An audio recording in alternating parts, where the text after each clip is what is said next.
ओम शांति। 20 जून 2022 बाबा के आज के महावाक्य हैं। बाबा समझाते, मीठे बच्चे, देह सहित इन आँखों से जो कुछ देखते हो उसे भूल एक बाप को याद करो, क्योंकि अब ये सब ख़त्म होने वाला है। तो बाबा रोज़ रोज़ हमें वैराग्य दिलाते हैं कि बच्चे अब ये सब कुछ जो भी इन आँखों से देखते हो ये सब कुछ ख़त्म हो जाने वाला है। इसलिए ख़त्म होने से पहले ही मन और बुद्धि से इसे भूल जाओ, नहीं तो जब परिवर्तन की वो प्रक्रिया चलेगी तो बहुत दुख सहन करना होगा। प्रश्न है, सतयुग में राज्य पद की लॉटरी विन करने का पुरुषार्थ क्या है? बाबा समझाते, सतयुग में राज्य पद लेना है तो अपने ऊपर पूरी नज़र रखो, अंदर कोई भी भूत ना रहे। अगर कोई भी भूत होगा तो लक्ष्मी को वर नहीं सकेंगे। राजा बनने के लिए प्रजा भी बनानी है। सेकंड पॉइंट, यहाँ ही रोना प्रूफ बनना है। किसी देहधारी की याद में शौक आया, शरीर छूटा तो पद भ्रष्ट हो जाएगा। इसलिए बाप की याद में रहने का पुरुषार्थ करना है। तो बाबा कहते, अपने ऊपर नज़र रखनी है, कोई भी विकार, कोई भी भूत अंदर में उसका अंश मात्र भी ना हो। दूसरा बाबा ने कहा, यहाँ ही रोना प्रूफ बनना है, ना दिल का रोना ना आँखों का रोना। तो बाबा कहते, यदि किसी देहधारी की याद आई और उसी क्षण शरीर छूट जाएगा तो पद भ्रष्ट हो जाएगा। इसलिए सदा ही हमें बाबा की याद में रहना है। गीत है, आज नहीं तो कल। ओम शांति। शिव बाबा कहते हैं ओम शांति, फिर इनकी आत्मा भी कहेगी ओम शांति। वे है परमात्मा, ये है प्रजापिता। इनकी आत्मा कहती है ओम शांति। बच्चे भी कहते हैं ओम शांति। अपने स्वधर्म को जानना होता है ना। मनुष्य तो अपने स्वधर्म को भी नहीं जानते हैं। ओम शांति अर्थात अहम आत्मा शांत स्वरूप है। आत्मा है मन बुद्धि सहित। ये भूलकर मन का नाम ले लेते हैं। अगर कहे आत्मा को शांति कैसे मिले तो बोलो, वाह, ये भी प्रश्न है। आत्मा है ही शांत स्वरूप। उस पर बाबा कहते, यदि कोई ये प्रश्न पूछे कि आत्मा को शांति कैसे मिले, तो बाबा कहते उन्हें पूछना चाहिए कि जो स्वतः ही स्वयं ही शांत स्वरूप है, शांति स्वधर्म है, उसे शांति कहाँ से मिलेगी? वो तो शांति कहा जाता है ना, गले का हार है। तो बाबा कहते ऐसे कर उन्हें समझा सकते हैं। आत्मा तो स्वयं शांत स्वरूप है, शांति धाम में रहने वाली है। शांति तो वहाँ मिलेगी ना। आत्मा शरीर छोड़ चली जाएगी तब शांति में रहेगी। ये तो सारी दुनिया है, इसमें आत्माओं का पाठ बजाना है। शांत कैसे रहेंगे? काम करना है। मनुष्य शांति के लिए कितना भटकते हैं। उनको ये पता नहीं है कि हम आत्माओं का स्वधर्म शांत है। अब तुमको आत्मा के धर्म का पता है। आत्मा बिंदी मिसल है। बाप ने समझाया है, सब कहते हैं निराकार परमात्माए नमः। परम पिता उनको ही कहा जाता है। वे तो है निराकार, उनको शिव परमात्माए नमः कहा जाता है। अब तुम्हारा बुद्धि योग उस तरफ है। मनुष्य तो सब देह अभिमानी है, उनका योग बाप तरफ नहीं। तुम बच्चों को हर बात समझाई जाती है, गाते भी हैं ब्रह्मा देवताए नमः। ब्रह्मा का नाम लेकर ऐसा कभी नहीं कहेंगे ब्रह्मा परमात्माए नमः। एक को ही परमात्मा कहा जाता है, वे है रचयिता। तुम जानते हो हम हैं शिव बाबा के बच्चे। उसने हमको ब्रह्मा द्वारा क्रिएट किया है, अपना बनाया है। ब्रह्मा की आत्मा को भी अपना बनाया है वर्षा देने के लिए। ब्रह्मा की आत्मा को भी कहते हैं मुझे याद करो। बीके को भी कहते हैं मामेकम याद करो। देह का अभिमान छोड़ दो।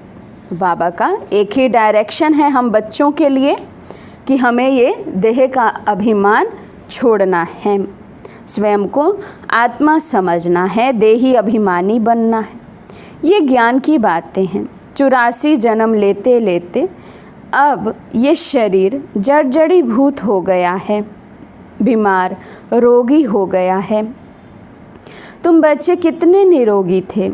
सतयुग में कोई भी रोग नहीं था, एवर हेल्दी थे, कभी देवाला नहीं मारते थे। अभी से ही अपना वर्षा 21 जन्मों के लिए ले लेते हैं, इसलिए देवाला मार ना सके।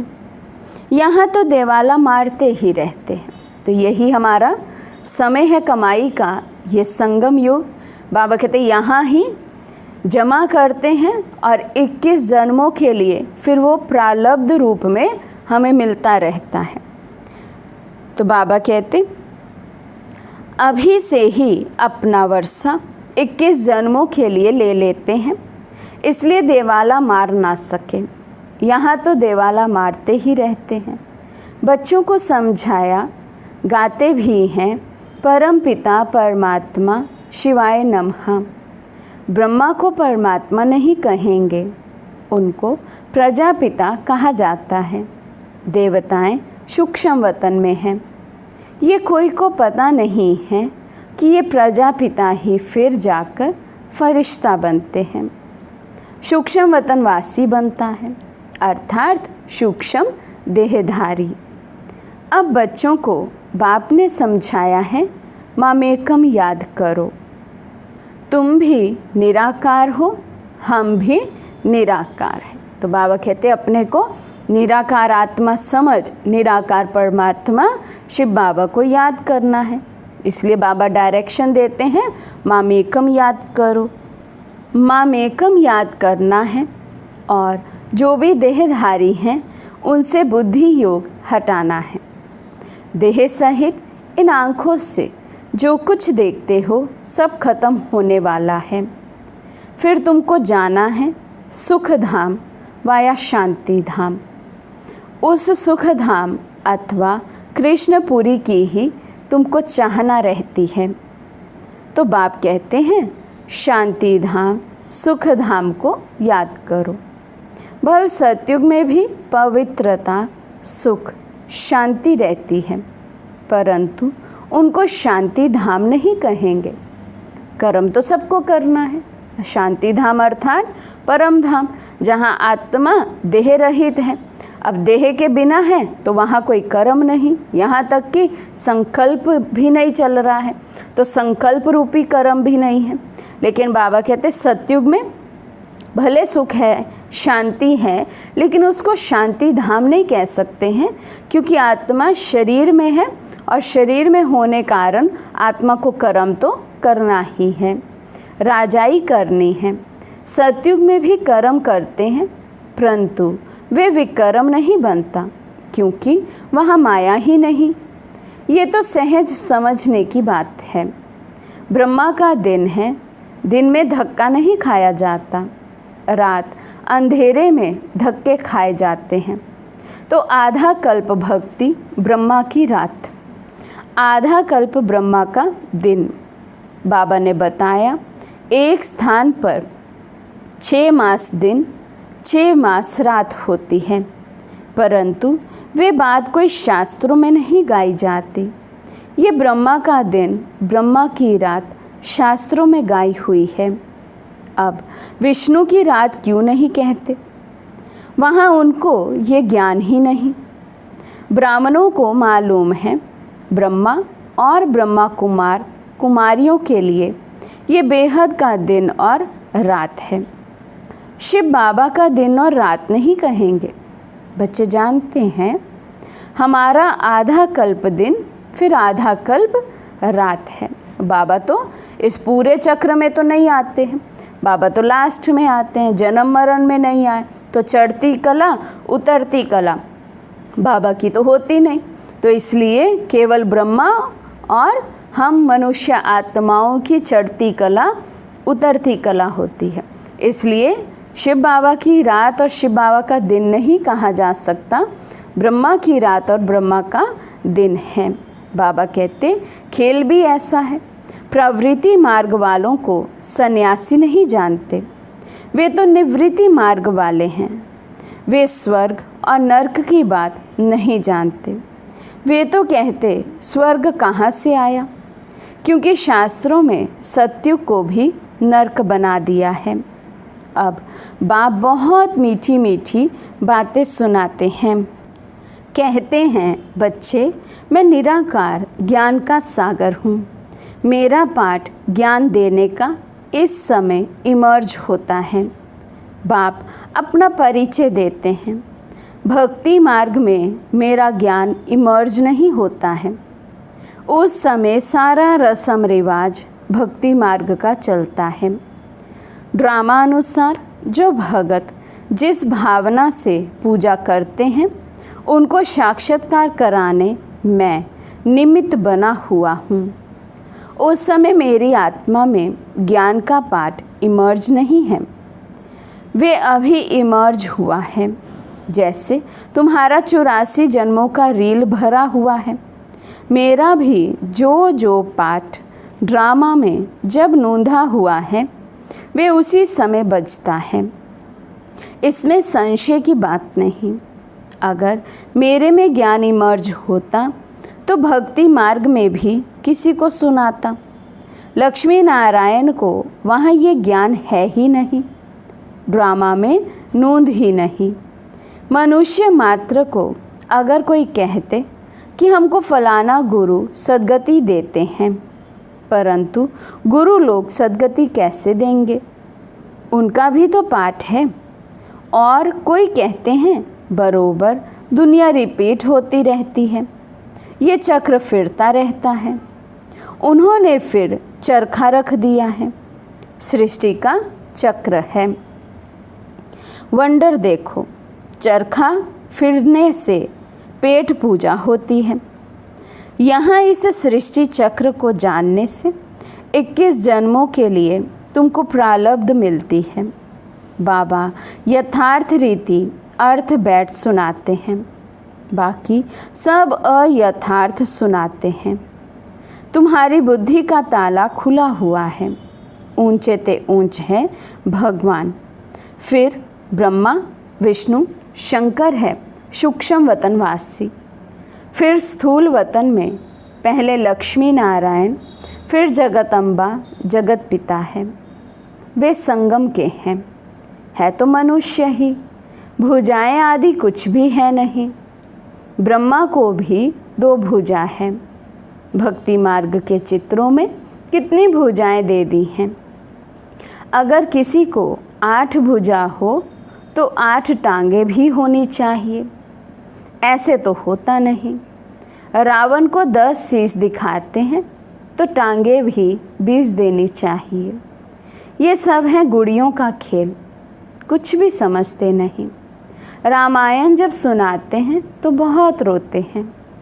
बाप समझाते हैं ये सब है भक्ति मार्ग, जब से तुम वाम मार्ग में गए हो तब से कामचिता पर बैठ तुम काले बन गए हो।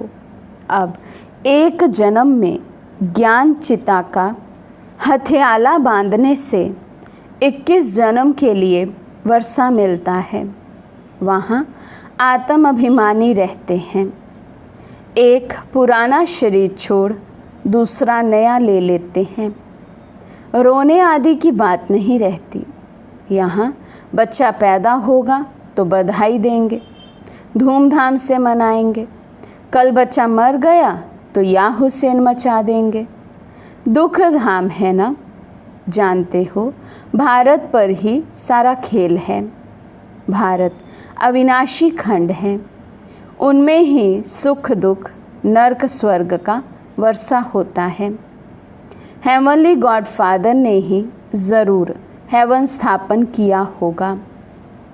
लाखों वर्ष की बात हो तो कोई को याद भी कैसे पड़े। किसी को भी पता नहीं है स्वर्ग फिर कब होगा। कह देते हैं कलयुग की आयु अभी 40,000 वर्ष है। अब 40,000 वर्ष में कितने जन्म लेने पड़े, जबकि 5,000 वर्ष में 84 जन्म हैं। अब तुम बच्चों की समझ में आता है, तुम रोशनी में हो। बाकी जिनको ज्ञान नहीं वे अज्ञान नींद में सोए पड़े हैं। अज्ञान अंधियारी रात है, अर्थात सृष्टि चक्र का ज्ञान नहीं है। हम एक्टर हैं। ये सृष्टि चक्र के 4 भाग हैं। इन बातों को मनुष्य ही जानेंगे। अभी तुम बच्चे जानते हो, बाप नॉलेजफुल है। उनमें जो जो खूबियाँ हैं वे सब तुमको दान देते हैं। तो बाबा अपने सब गुण सब शक्तियाँ हमें दान में दे देते हैं, लेकिन वो हमारे बनते कब हैं, हमारा उन पर अधिकार कब होता है, जब हम उन गुण और शक्तियों को अपने कर्म में लेकर आते हैं। उनमें जो ज्ञान है वे भी कभी विनाश नहीं होता। इम्पेरिशेबल ड्रामा है। सतयुग, त्रेता, द्वापर, कलयुग, ये चक्र फिरता रहता है। तुम फिर लक्ष्मी नारायण बनते हो, फिर नंबरवार और धर्म वाले भी आते हैं। Godfather is one. सतयुग से कलयुग तक वृद्धि को पाते रहते हैं। दूसरे झाड़ बन ना सके। चक्र भी एक ही है, याद भी एक को ही करते हैं। गुरु नानक को याद करते हैं, परंतु उनको फिर अपने समय पर आना पड़े। जन्म मरण में तो सबको आना है। लोग समझते हैं कृष्ण हाजिरा हजूर है। कोई किसी को मानते, कोई किसी को। बाबा समझाते हैं, बच्चे युक्ति से समझाओ। ईश्वर सबका एक निराकार है।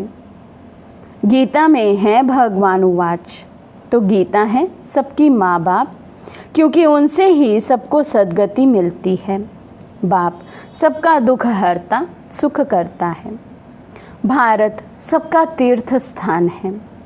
सद्गति बाप द्वारा ही मिलती है। ये उनका बर्थ प्लेस है। सब उनको याद करते हैं।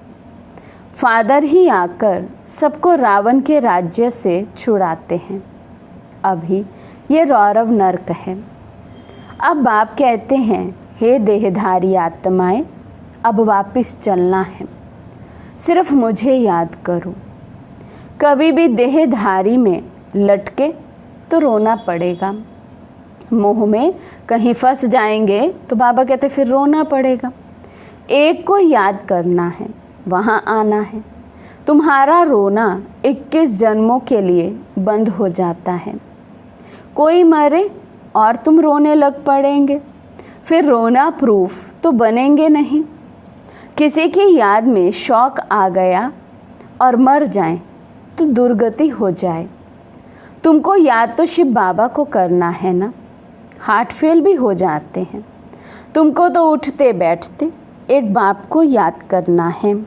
ये भी बुद्धि में बिठाया जाता है, क्योंकि सारे दिन में याद नहीं करते हैं तो संगठन में बिठाया जाता है।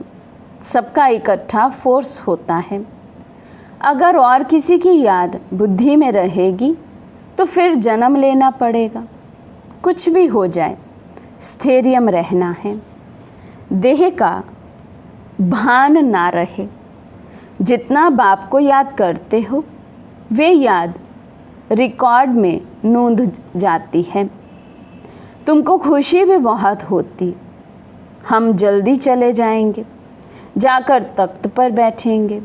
बाप हमेशा कहते हैं, बच्चे तुम्हें कभी रोना नहीं है, रोती तो विधवाएं हैं। तुमको सर्वगुण संपन्न यहाँ ही बनना है, जो फिर अविनाशी हो जाता है। मेहनत चाहिए ना। अपने पर नज़र रखनी है। कोई भी भूत होगा तो ऊंच पद पा नहीं सकेंगे। नारद भगत था, लक्ष्मी को वरना चाहता था, परंतु शक्ल देखी तो बंदर मिसल। तुम पुरुषार्थ कर रहे हो लक्ष्मी को वरने के लिए, जिसमें 5 भूत होंगे वे कैसे वर सकेंगे? बहुत मेहनत चाहिए। बड़ी ज़बरदस्त लॉटरी विन करते हो। हम राजा ज़रूर बनेंगे तो प्रजा भी होगी, हज़ारों लाखों वृद्धि होती रहेगी। पहले पहले कोई भी आते हैं तो उनको बाप का परिचय दो। पतित पावन परम पिता परमात्मा से तुम्हारा क्या संबंध है? ज़रूर कहना पड़ेगा वे पिता हैं। अच्छा लिखो। एक ही पतित पावन सर्व को पावन बनाने वाला है। लिखवा लेने से फिर कोई बहस नहीं करेंगे। बोलो, तुम यहाँ सुनने आए हो व सुनाने? सर्व का सद्गति दाता तो एक निराकार है ना। वे कब आकार साकार में नहीं आता है।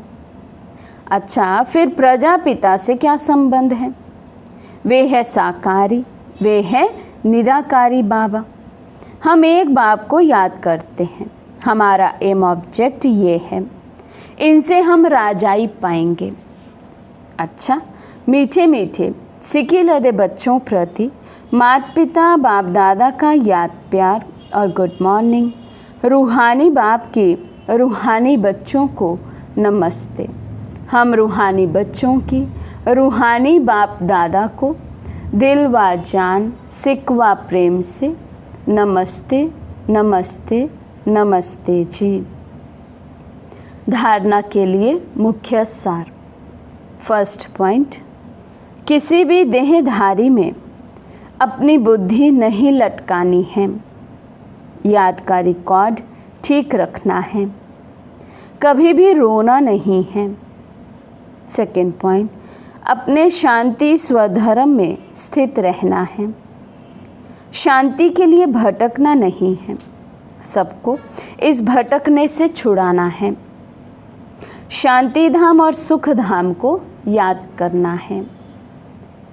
आज का वरदान है, निर्माणता द्वारा नव निर्माण करने वाले निराशा और अभिमान से मुक्त भव। निर्माणता द्वारा नव निर्माण करने वाले निराशा और अभिमान से मुक्त भव। कभी भी पुरुषार्थ में निराश नहीं बनो। करना ही है, होना ही है। विजय माला मेरा ही यादगार है। इस स्मृति से विजयी बनो। 1 सेकंड व मिनट के लिए भी निराशा को अपने अंदर स्थान ना दो। अभिमान और निराशा ये दोनों महाबलवान बनने नहीं देते हैं। अभिमान वालों को अपमान की फीलिंग बहुत आती है। इसलिए इन दोनों बातों से मुक्त बन निर्माण बनो तो नव निर्माण का कार्य करते रहेंगे। स्लोगन है, विश्व सेवा के तख्त नशीन बनो तो राज्य तख्त नशीन बन जाएंगे। विश्व सेवा के तख्त नशीन बनो तो राज्य तख्त नशीन बन जाएंगे। अच्छा, ओम शांति।